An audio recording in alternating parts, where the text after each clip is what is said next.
Hi மக்களே, எல்லாருக்கும் வணக்கம். இன்றைக்கி படித்ததில் பிடித்ததில் ரொம்ப முக்கியமான ஆர்டிக்கல் நம்ம எல்லோரும் நம்மளோட லைஃப்பில் நடந்துக்கிட்டு இருக்கிற முக்கியமான ஆர்டிக்கல், பார்த்துக்கிட்டு இருக்கிற முக்கியமான ஆர்டிக்கல். நம்ம ஏமாந்து போகாமல் இருக்கிறதுக்காக முக்கியமாக இதை நான் ஷேர் பண்ணணும்னு நினைக்கிறேன். இப்போ ஒரு ஸ்டோரி சொல்கிறேன். ராமநாதபுரத்தை சேர்ந்த சேதுபதி மன்னர் ஆண்ட காலத்தில் இது நடந்ததாக கூறுவர். அவர் மக்களின் குறைகளை கேட்பதற்காக ஒவ்வொரு பகுதியாக போவாராம்.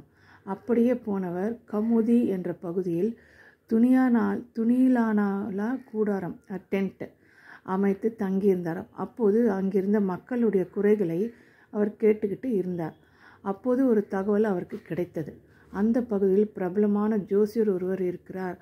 அவர் சொன்னபடி சரியாக இருக்கும் என கூறினார் அங்கிருந்தவர்கள். மன்னருக்கு அதை சோதித்து பார்க்கணும்னு ஒரு ஆசை. அந்த ஜோசியரை அழைத்து வர சொன்னாங்க. அவர் வந்ததும், நான் ஒரு சின்ன ஜோசியம் கேட்குறேன், அதை நீங்கள் சரியாக சொல்லிவிட்டால் உங்களுக்கு பரிசு தருவேன், இல்லையெனில் கண்டிப்பாக தண்டனை தருவேன் என்றார் மன்னர். ஜோசியரை திணற அடிக்கணும் என்பதுதான் மன்னருடைய ஆசை. சொல்லுங்க மன்னா, என்ன பயத்துடன் கேட்டிருக்கிறார் ஜோசியர்.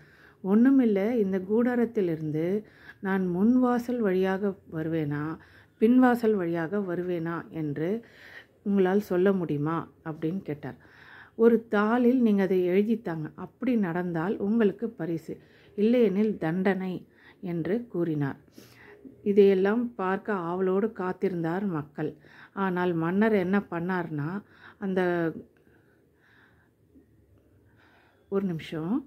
தன் பதிலை எழுதி மெய்காப்பாளரிடம் கொடுத்து, மன்னர் வெளியே வந்த பின் தான் அதை படிக்கணும் அப்படின்னு ஜோசியர் சொன்னார். ஓகே, இதையெல்லாம் மக்கள் ஆர்வத்தோடு பார்க்க காத்துட்ருக்காங்க வெளியே. மக்கள் இந்த மாதிரி காத்துட்ருக்குறாங்க. மன்னர் பின்வாசல் வழியாகவும் வரல, முன்வாசல் வழியாகவும் வரவில்லை. அவர் மேலே உள்ள அந்த கூடாரத்தின் கூரையை கிழித்து கொண்டு வெளியே வந்தாராம். நான் எப்படி வந்தேன்னு பார்த்தீங்களா என்றார் மன்னர். பரவாயில்லை மன்னா, நான் எழுதி கொடுத்ததை படித்து பாருங்கள் என்றார். எடுத்து படித்த மன்னர், நீங்கள் முன்வாசல் வழியாகவும் வரமாட்டார், பின்வாசல் வழியாகவும் வரமாட்டீங்க, நடுவில் வெட்டி குறுக்கு வழியே தான் வருவார் என அதில் சரியாக எழுதியிருந்தார் அந்த ஜோசியர். மன்னருக்கு ஒரே ஆச்சரியம். எப்படி இவ்வளவு சரியாக கணிச்சிங்க என்று கேட்டாராம். வேறு ஒன்றும் இல்லை மன்னா, இதில் ஜோசியம் எல்லாம் கிடையாது. எப்போ என்னை நீங்கள் சோதிக்கணும்னு முடிவு பண்ணிட்டீங்களோ அப்போ இப்படி ஏதாவது ஏடாகூடமாக பண்ணுவீங்கன்னு நினச்சேன். அதனால தான் நீங்கள் 2 வாசல் வழியாக வராமல் வேறு வழியாக வர முடிவு பண்ணியிருப்பீங்கன்னு தெரிந்தேன். அதனால தான் நான் அப்படி எழுதி கொடுத்தேன் அப்படின்னு சொன்னாராம்.